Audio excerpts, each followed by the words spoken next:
It's a pleasure to be here. Yeah, the prognosis for March 2020. The prognosis is not good, to be frank. I would have liked to have been able to stand up here. Oh, thanks, mate. Stand up here and give you a firm date for when the privacy bill is coming into effect, but I am unable to do that. I've got a little slide later on that shows you where the bill is in the legislative process, but it is firmly at that point, and it is wedged there. And I'm acutely conscious of the fact that we've got an election coming up in around about 6 months, and that tends to take priority over passing legislation at times. So I am eternally hopeful that we will have a new Privacy Act in 2020, but it's probably realistic for us to be thinking of contingencies that involve that potentially not happening. I sincerely hope it doesn't, but that's the reality of things. So I thought I'd get up here and start with something really positive. And Alex's slides featured a lot more breaches from last year than mine do, but this is something that happened pretty recently. You all would have seen it in the media. 26,000 people affected by this particular breach. As I say, it remains under investigation, so exactly what happened is still emerging, but it is one of a number of high-profile breaches that have come about in the last 6 months or so. And in each of these breaches, well, they're all different. They all happen for different reasons, but they remind us of the importance both for the agencies that are impacted and the individuals at the centre of this, that there are real consequences if we don't take privacy and data security seriously. You know, Alex touched on some of the consequences of identity theft through phishing, but those can be really serious for individuals. They can lock people out of important parts of society. We always need to keep that in mind. I was having an interesting discussion at lunch just before we came back in, talking about how, you know, agencies can approach Privacy Act compliance from we need to do this, otherwise we're going to get punished by the massive $10,000 fines that the Privacy Commissioner could levy upon us. Or they could approach this kind of compliance from the perspective that, hey, we hold really valuable data, and if that data gets into the wrong hands, it could really impact our customers. We are custodians of that data. That's why we need to place high importance on doing good privacy and good InfoSec, not because we might get slapped on the wrist. So that's, if you take anything away from my presentation today, do it for the right reasons. Look after people's data because there are real people at the end of that data. It's not just about your brand and your reputation, which, as an aside, will be negatively impacted if you don't do all those things well. So let's have a look at where we are. We've got a Privacy Act that was written 26 years ago. Actually, the policy work for it was done more than 26 years ago. Quite a bit's happened in that last 26 years. So the piece of legislation we've got is actually pretty good. It's principle-based, so it's flexible enough to cope with technological change, but there has been an enormous amount of technological change, and we are well overdue for an update.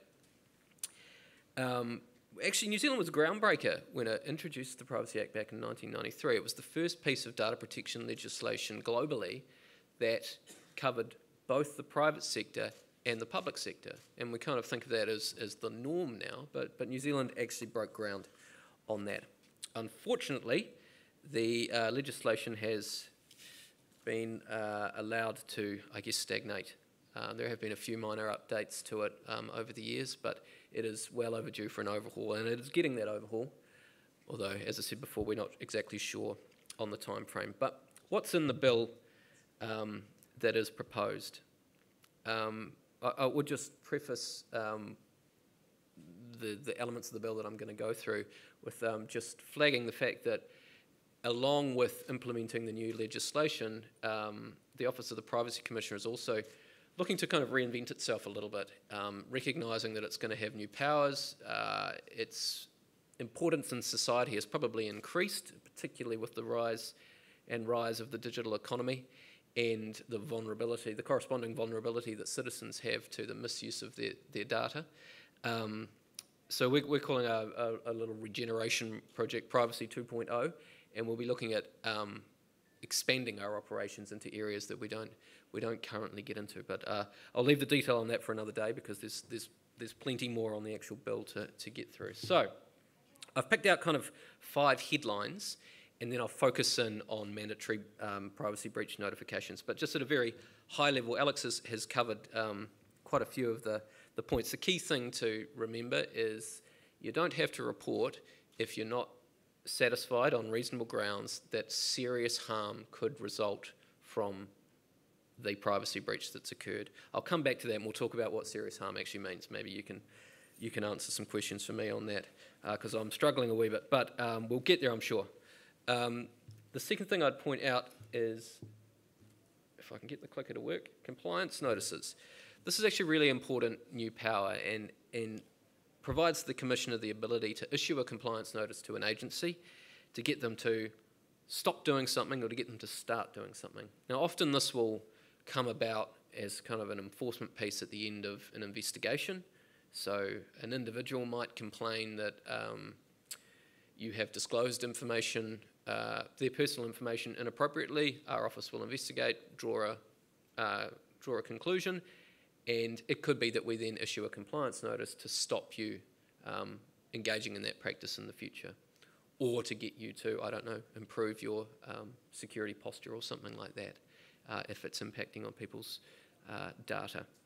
So this is an important power that we don't have at the moment. There is an appeal right. If you disagree with the compliance notice, you can take that through to the Human Rights Review Tribunal. Failure to comply, this is when the whopping $10,000 fines come in. But again, we need to head off to the Human Rights Review Tribunal to argue that A, the notice was valid, and B, that you didn't comply. Oops, there we go. There are some new criminal offences that the new Act will create, and these are really targeted at introducing penalties for identity theft. So it will now be an offence for an individual or an organisation to mislead an organisation in a way that affects someone else's information, or for an organisation to destroy documents that contain personal information if an individual has made a request for that. So imagine a scenario where determined fraudsters are repeatedly calling a bank's 0800 number, trying to gather discrete pieces of information to engage in identity theft. It will be an offence for that individual to pretend to be another individual in order to get data off that bank. Similarly, if a genuine individual requests their full file from that bank, or any other agency for that matter, and there's some salty comments between staff members in an email discussing that customer, and they shred those emails or get them out of the database or whatever the case may be, that could be an offence, because that is that individual's personal information and it's subject to an information request. So those are new powers, again punishable by a whopping $10,000 fine. Binding decisions on access requests. That is very that is privacy jurisdiction jargon. But effectively, an access request is where you, as an individual, just as in the scenario I painted just previously, you make a request for your personal information from an agency. At the moment, if that agency doesn't provide you the information or withholds information you believe should be included, you can complain to the Office of the Privacy Commissioner. We'll investigate. At the end, we might draw a conclusion that, yes, that agency hasn't supplied you information you're entitled to, either completely or in part, and they should supply it to you. If the agency ignores our recommendation, you then have the right to take that matter before the Human Rights Review Tribunal. Now, there's currently a 3-year delay on hearing cases through the Human Rights Review Tribunal, which should give you some reassurance around your compliance notice appeals as well. But this new power would give the Commissioner the ability to say, actually, we take the Human Rights Review Tribunal out of the equation. This is a binding order agency. You need to release that information to the individual concerned. It's all about giving individuals the right to access their information, have autonomy over that information. Cross-border protections. We are strengthening, well, the intention is that the protections around sharing information overseas will be strengthened in the new Act. Now, I can't give you too much detail on this because this is one of the areas that has been worked on right up until the end of last year. So the Ministry of Justice does the policy work on the bill. It's not something that we do. And then they work through Parliament to get the bill drafted. So suffice to say, the overarching principle is that if you're sharing information overseas, the information on a New Zealander, personal information about a New Zealander, you will need to satisfy yourself that the privacy protections in the jurisdiction you're sharing with are at the same level or better than those in New Zealand before you share. If you can't satisfy yourself of that, you can still share the information, but you need to advise the individual that you're sharing it with a jurisdiction that has lower privacy protections, and if they consent, you can go ahead. There are also some provisions around model contract clauses that you would have with companies that you're using in other jurisdictions. There is an exception for cloud provision. Is that your question, sir? That's the most obvious one. If the data is with the cloud coming into picture, people are sending data overseas to the cloud form. So would they have to inform their customers or those information they are putting in overseas that there is this information is secure properly there, or they can't send it? So there is an exception for cloud services providers, so they don't fall under this principle as it's drafted at the moment. As I say, it's a work in progress. That cloud provider is deemed to be your agent. So you must have contractual provisions with that agent that protect the data and insist on appropriate security measures to satisfy Principle 5 of the Privacy Act. But you're not deemed to be transferring into that jurisdiction for the purposes of this principle because they're your agent. Does that answer your question? Cool. There's quite a lot in that section, but I'm quite keen. I think this audience is probably more interested in the mandatory breach stuff, so I'm quite keen to get into the detail of that. There's a few other random provisions, extraterritoriality. This is the Facebook defence. Basically, although we're processing data from your citizens, we're not actually present in your country, therefore your laws don't apply to us. The Privacy Bill clarifies the fact that, yes, our laws apply to you because you're processing the data of our citizens. So that's a good clarification to have. There's also a new requirement in Privacy Principle 4, which relates to the collection of data, that agencies need to consider the vulnerability of children and young people when they're collecting information from them. This again is subject to a little bit of change through the drafting process, so just to make you aware of that and keep your eye on it. And similarly, there is a new withholding ground. So when a person requests their information from you, sometimes you don't have to give it to them for a number of reasons. A reason is being introduced that an agency can withhold the information if they believe disclosing it to the individual who's requesting it could actually put that individual at risk. So pose a serious threat to the health of the individual or public health or safety. So you can imagine in some circumstances we deal with where an individual has made a request of oranga tamariki, for example, really sensitive information on a file. Releasing that information could have mental health consequences for the individual requesting it. We will work with oranga tamariki to understand the parameters of that risk and help them make a decision on whether they should release or not. All right. So this is where we are log jammed in Parliament at the Committee of the Whole House stage. So the bill is on the order paper. I think it's at number 10. So there's 9 other pieces of legislation in front of it. It needs to get through the Committee of the Whole House, and then it's third reading, and then royal assent. So there is, even if it was the first paper off the rank, there's still a good 4 to 6 weeks worth of work. Our understanding is once it gets the royal assent, there will be a 6-month implementation period. So best case scenario, it passes next month. We're still looking at September before this law is in effect. So that does give us a little bit of breathing space. Having said that, we have not been sitting on our hands. So I thought I'd focus in a little bit on notifiable data breaches. Am I going for time? Yellow. That means I've got a little bit of time. So this is easily the most submitted on section of the bill as it went through the select committee process, and the single biggest threshold was, the single biggest question was, what is the threshold where we will need to report? It's important to kind of step back and think about why a mandatory reporting regime is important.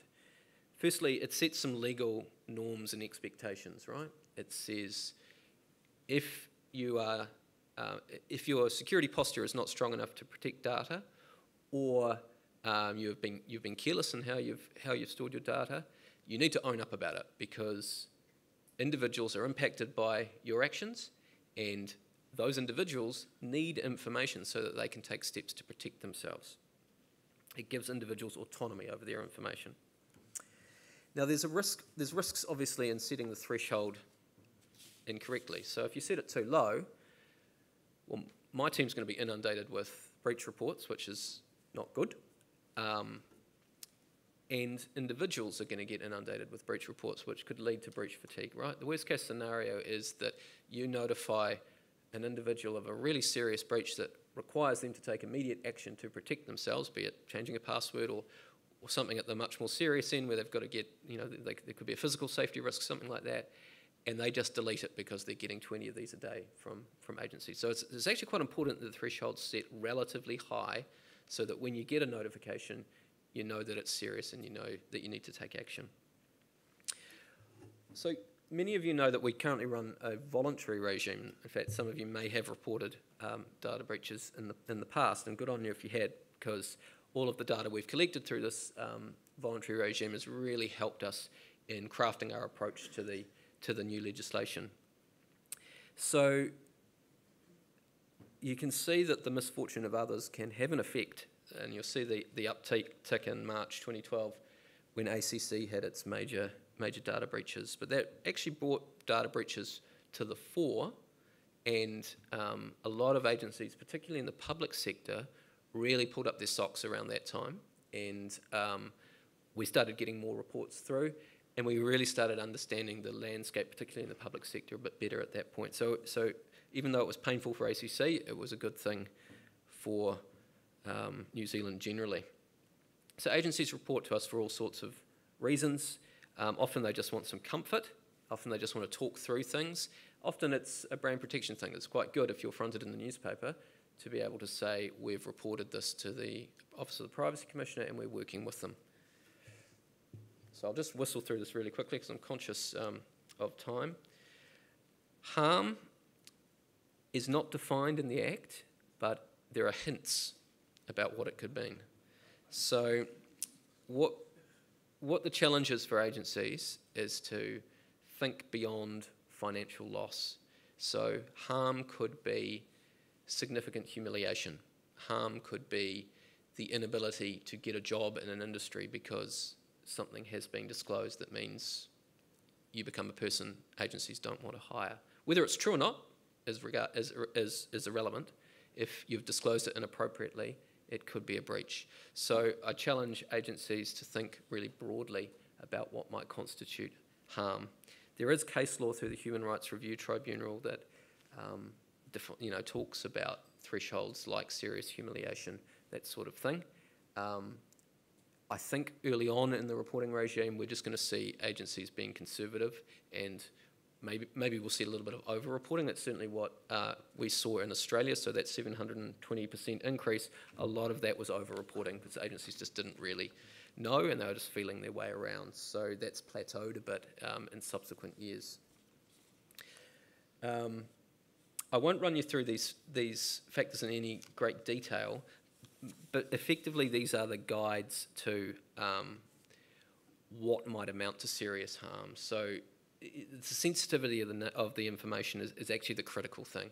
There's a difference between an email address and someone's health records. You know, those are two stark examples at two ends of the spectrum, but there is a really big grey area in the middle, and the key thing is you need to think about what could harm look like in the context of the circumstances of this particular individual. Are they susceptible or overly sensitive in a particular area, which means that actually if their physical address is known to a particular party, they could really be at risk.